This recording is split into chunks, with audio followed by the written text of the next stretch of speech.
Hi guys, welcome back to my channel. और आज इस वीडियो में मैं दूंगा अपना फीडबैक मेरे जितने भी मॉडिफिकेशन मैंने किए हैं हिमालयन में बिफोर गोइंग टू लद्दाख। तो उन सब के बारे में इन डिटेल में हम बात करेंगे। सो चलिए शुरू करते हैं।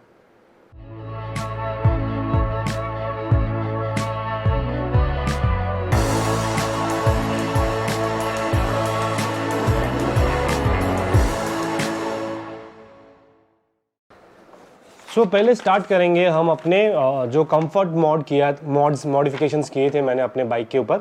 उसके उनसे स्टार्ट करते हैं। सबसे पहले जो मैंने इंस्टॉल किया था अपने उस पे बाइक पे कंफर्ट के लिए, वो है विंडशील्ड एक्सटेंडर फ्रॉम अपना प्रोस्पेक का इजी राइड। इजी राइड प्रोस्पेक का जो इजी राइड है उसने विंड जो है वो डिफ्लेक्ट किया, उसने मतलब उसका जो पर्पस है उसने फुलफिल किया, but at a certain speed. अगर आप 80-90 के स्पीड पे जा रहे हो तो डेफिनेटली वो थोड़ा बहुत वो करता है, मतलब डिफ्लेक्ट करता है। But if you are travelling at a speed of 100-110, जो विंड जो है वो थोड़ा सा आपके चेहरे पे आता है, less compare to without the windshield, but थोड़ा बहुत आता है आपके उस पर। सबसे दूसरी चीज़ ये है कि वो जो वाइब्रेशन है बहुत ही ज़्यादा होता है, specially like places like Ladakh. जब मैं लेह से जब कारगिल जा रहा था, मज़ा कुछ और है। एक टाइम था जब बहुत गंदी हवा चल रही थी। उस समय विंडशील्ड जो है अपना जो एक्सटेंडर है वो बटरफ्लाई का पंख की तरह वो इतना ज़्यादा वाइब्रेट हो रहा था। अगर vibration is not an issue for you, then मुझे लगता है आवाज़ नहीं आती है, बट हाँ वाइब्रेशन बहुत ही गंदा होता है। अगर vibration is not an issue with you, then definitely आप उसे लगा सकते हो। फिर आते हैं अब ईजी क्रूज़। प्रोस्पेक का जो इजी क्रूज़ है उसका जैसा ऑल्टरनेटिव जो इजी गो समथिंग है, गो क्रूज़। उसका जो ऑल्टरनेटिव है गो क्रूज़, उसी का दूसरा है इजी क्रूज़ फ्रॉम प्रोस्पेक। प्रोस्पेक का इजी क्रूज़ का यही है कि आपका थ्रॉटल को लॉक करता है वो। So this is what I meant when I said right hand को भी आराम देते हैं। इसने भी अपना पर्पस जो था वो फुलफिल किया, लेकिन इसके साथ जो इशू है वो है कि अगर आप हाई स्पीड पे चलते हो, जैसे 100 के स्पीड में, तो हिमालयन में वैसे भी बहुत ज़्यादा वाइब्रेशन आ जाता है 100 अबव 90। जैसे वाइब्रेशन किक इन होता है आपके हैंडल पे, धीरे धीरे जो लॉक है, जो आप जिस थ्रॉटल को लॉक करते हो जिस पोजीशन में, वो वाइब्रेशन के कारण हिलने लगता है और वो थ्रॉटल का ग्रिप जो है वो खुल जाता है। धीरे धीरे फिर से आपका थ्रॉटल वापस से स्टार्टिंग पोजीशन में आ जाता है। उसके लिए आपको बीच बीच में आपको थ्रॉटल को बार बार लॉक करना पड़ता है। If that is not an issue, then you can definitely go with easy cruise. वो सस्ते दाम में बेस्ट प्रोडक्ट है। अब आता है easy clutch. Easy clutch really help me, क्योंकि जब मैं आई गेस बाकी वैसे तो लद्दाख का सारे रास्ते ही ऑफ रोडिंग है, बट फॉर एग्जांपल जब मैं अपना मनाली से होके जब ले जा रहा था, तो देयर वाज अ पोर्शन जहाँ पे बहुत ही ज़्यादा सैंड थी। तो वो स्ट्रेच में मुझे बार बार क्लच को पकड़ के धीरे धीरे करके जाना पड़ रहा था। बाकी आप अगर जब पैंगोंग लेक से जब फिर से वापस ले जाते हो, तब भी रोड इतनी ख़राब है। तो ऐसे सिचुएशन में इजी क्लच ने मुझे बहुत ही ज़्यादा साथ दिया और बहुत ही काम आया। बाकी आफ्टर सर्टेन पॉइंट ऑब्वियसली आप अगर दबाते रहते हो तो अब इजी क्लच का कोई भी क्लच भी आपको बहुत भारी पड़ेगा। इजी क्लच से भी अगर कुछ बेटर है तो वो भी भारी पड़ जाएगा, but from regular clutch easy clutch is much much much better. आप डेफिनेटली इंस्टॉल कर सकते हो। आते हैं grip puppies. Yes, grip puppies ने मुझे बहुत हेल्प किया वाइब्रेशन रिड्यूस करने में, बट द प्रॉब्लम इज़, एक तो वो एक्सपेंसिव है, और दूसरा यार पता नहीं अब वो खुद फटा या फिर किसी ने फाड़ दिया। अब मेरा जो इजी मतलब जो ग्रिप पपीज़ है अपने ग्रिप उसमें वो फटी है। Now again buying a new one is like, आप अगर हर बार हर ट्रिप में जाते हो और वो फट जाता है या ख़राब हो जाता है या कोई फाड़ देता है, कुछ भी हो, और आप बार बार नए लेते हो तो आपके वॉलेट में थोड़ा भार पड़ता है। तो उस हिसाब से ग्रिप पपीज़ मुझे थोड़ा मतलब थोड़ा एक्सपेंसिव लगा। काश थोड़ा सस्ता होता तो मुझे लगता और ज़्यादा अच्छा होता।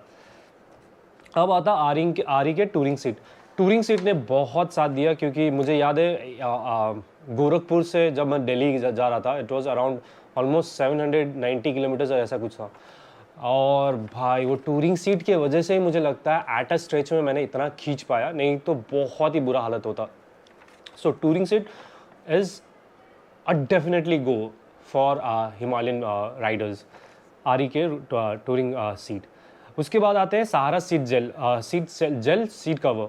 तो सहारा का जो जेल बेस्ड सीट कवर है उसने भी मुझे बहुत हेल्प किया अपना उसको राइड को कंफर्ट बनाने के लिए। अब ये it's just an add on, क्योंकि ऑलरेडी आपने इंस्टॉल किया था, मैंने इंस्टॉल किया है अपना सहारा का रॉयल एनफील्ड का टूरिंग सेट। उसके ऊपर सहारा का अगर जेल बेस्ड सीट कवर डालते हो तो वो सोने पे सुहागा हो जाता है। तो ऐसे ही मतलब अगर आप उसको डाल देते हो तो और ज़्यादा कंफर्ट आ जाता है। So it's worth.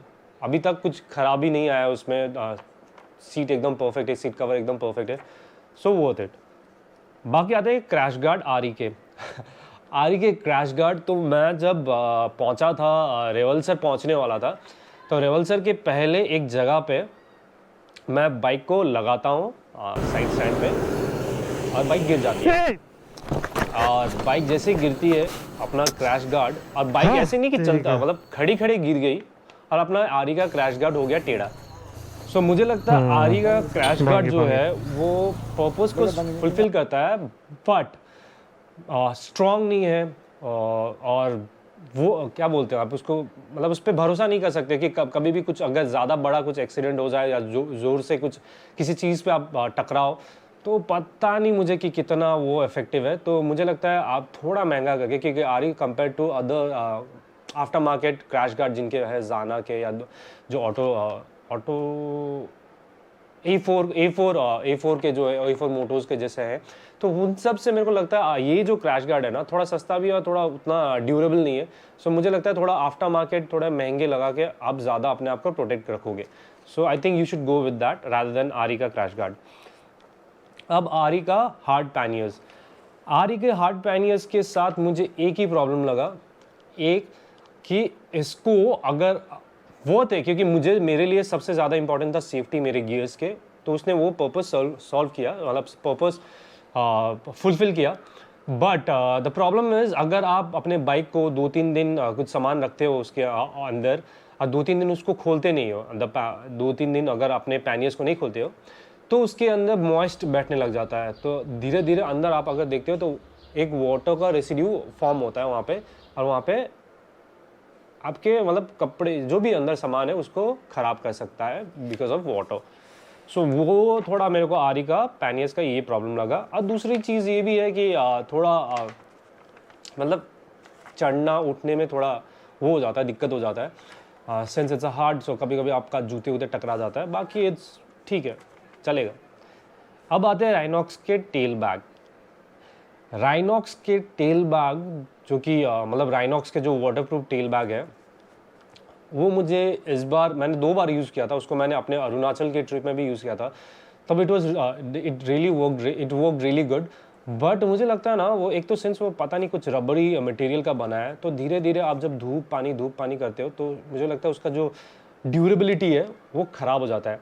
क्योंकि इस बार जब मैं अपने हिमालयन पे उसे वो टाई करके लेके जा रहा था, तो देयर वाज अ पॉइंट जब वो बार बार लूज़ होता ही है। वो तो आपको पता ही है कि मैंने अपने पिछले वीडियो में भी कहा था कि ज़्यादा जर्किंग होने के कारण वो जो आप उस पर क्लिक करते हो, अपने जो भी बाइक के ऊपर टाई करते हो, वो धीरे धीरे वो नॉट जो है वो लूज़ होने लग जाता है। तो ऐसे ही करने के लिए मुझे बार बार टाइट करना पड़ रहा था। तो एक पॉइंट था जब मैं इतना ज़्यादा टाइट कर दिया कि वो जो उसके साइड के जो क्या बोलते हैं उसको, आपको मैं आपको वीडियो में दिखा देता हूँ। तो ये जो पार्ट है ब्लैक करके जो स्ट्रैप्स जहाँ पे आप लगाते हो वो फट के निकल गया and it was like very like मुझे बहुत ही ख़राब लगा जब आप इतने पैसे खर्च करते हो और उसके बाद आपके प्रोडक्ट ऐसे निकलते हैं। सो बहुत ही ख़राब लगता है। सो राइनॉक्स का टेल बैग अगर आप जाते हो तो please make sure that it is not so durable, क्योंकि आप थोड़ा टाइट जब करते थोड़ा ध्यान से करना पड़ेगा क्योंकि वो फट के निकल आ सकता है। मेरे साथ हुआ, थैंक गॉड वो पूरा नहीं निकला, थोड़ा बहुत ही निकला, तो मैं उसके बाद धीरे धीरे करने लगा। But you have to make sure कि आप उसे बहुत ज़्यादा टाइट ना करो क्योंकि वो फट के निकल जा सकता है और आपके राइड के बीच में, आपके ट्रिप के बीच में शायद वो धोखा दे दे। सो इसलिए make sure that you don't tie it very tightly. So ये था मेरे कंफर्ट मोड्स के जितने भी कंफर्ट मोड्स मैंने अपने बाइक पे किए उन सब के फीडबैक। बाकी जो मैंने दूसरे मॉडिफिकेशंस किए हैं फॉर ऑफ रोडिंग, उसका व्लॉग, उसका फीडबैक का व्लॉग मैं अलग से बनाऊंगा। So guys, hope you like this video. If you did, please hit the like button and do subscribe to my channel. Thank you.